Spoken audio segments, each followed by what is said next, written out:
Hi everyone, আমি Payel daily ব্লগে আপনাদের সকলকে স্বাগত জানাই। আমি আজ আপনাদের জন্য আরেকটা নতুন রেসিপি নিয়ে চলে এসেছি।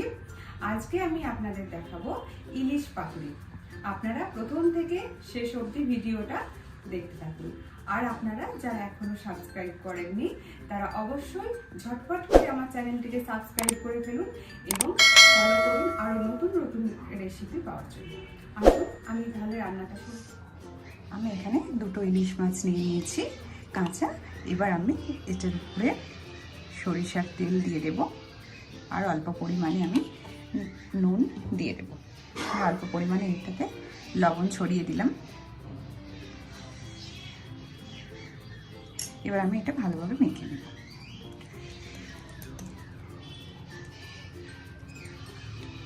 আমি এখানে দুটো কলা পাতা নিয়ে নিয়েছি, যেহেতু দুইটা পাতুরি করব। তো কলা পাতাগুলো আমি প্রথমে একটু সেঁকে নেব, কেননা কলা পাতাটা সেঁকে নিলে যখন আমি কলা পাতাটা মুড়বো তাহলে কলা পাতাটা ভেঙে যাওয়ার সম্ভাবনাটা কম থাকে। আমি গ্যাসটা অন করে নিলাম। তাওয়াটা গরম হলে কলা পাতাটা আমি এভাবে একটু, তাওয়া গরম হয়ে গিয়েছে, এবার আমি কলা পাতাগুলো সেঁকে নিব। আমি এভাবে হালকা করে দুটো কলা পাতায় সেঁকে নেব, তাহলে ভাঙার সম্ভাবনাটা কম।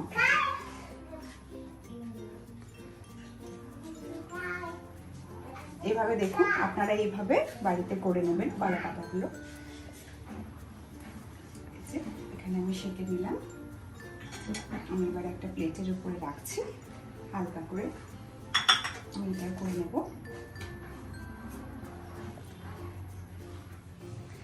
এবার আমি এখানে মিক্সারে গ্রাইন্ডার করব। আমি এখানে পোস্ত দিয়ে দিচ্ছি। পোস্তটা একটু আমি বেশি পরিমাণে দেব, তাহলে খেতে খুব সুন্দর হবে। আমি এখানে প্রায় 3 চামচ মতো পোস্ত দিয়ে দিলাম। 3 চামচের একটু বেশি দিলাম।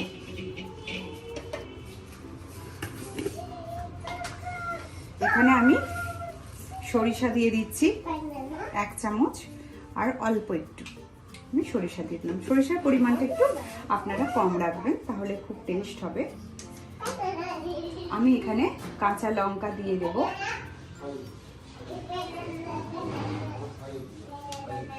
আমি এখানে 3টা কাঁচা লঙ্কা দিয়ে দিচ্ছি। লঙ্কাগুলো একটু লাল লাল হয়ে গিয়েছে। আমি মিক্সারে গ্রাইন্ডার করে নিচ্ছি। এখানে আমি একদম অল্প পরিমাণে একটু তেল দিয়ে দিয়েছি। এবার তেলটা গরম হয়ে গিয়েছে। এবার আমি এই কলা পাতা ইলিশ মাছগুলো এখানে দিয়ে দেব। সুন্দর করে আমি দিয়ে দিলাম। এবার আমি ঢাকা দিয়ে দেব। প্রথমে আমি কাঁচা লঙ্কা আর পোস্ত এভাবে মিক্সারে গ্রাইন্ডার করে নিলাম, জল ছাড়া। তাহলে জল ছাড়া প্রথমে একটু করে নিয়ে তারপর জল দিলে একদম মিক্সারটা একদম খুব সুন্দরভাবে একদম পেস্ট হয়। তার জন্য আমি প্রথমে, দেখুন আপনারা এভাবে শুকনো একটু গ্রাইন্ডার করে নেবেন, তারপর অল্প পরিমাণে আপনি জল মেশাতে থাকবেন, তাহলে খুব সুন্দরভাবে পেস্ট হবে যে কোনো জিনিসই। দেখুন আমি অল্প করে জল দিয়ে দিয়েছি। এবার আমি পেস্ট করে নেব।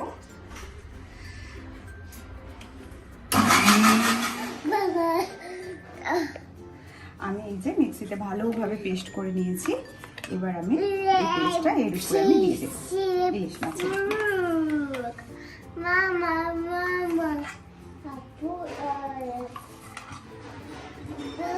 ভালোভাবে আমি মাখিয়ে নেবো। এবার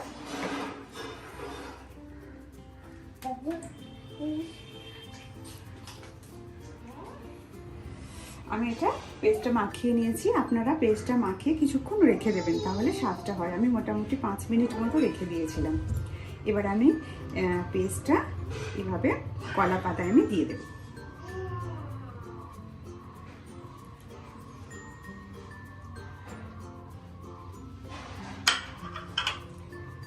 এখানে আমি অল্প একটু সরিষার তেল দেব। এই উপরে অল্প একটু সরিষার তেল দেব। আমি সরিষার তেল দিয়ে দিলাম।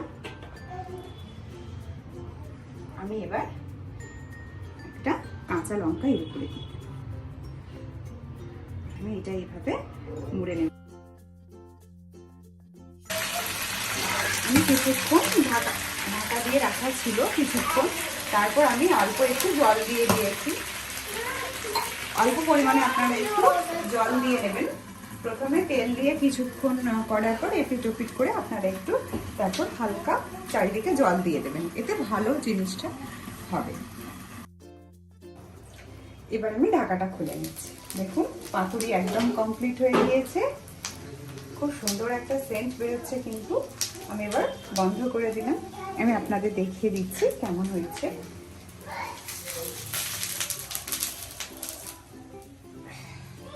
সুতোটা একদিন কেটে গেছে।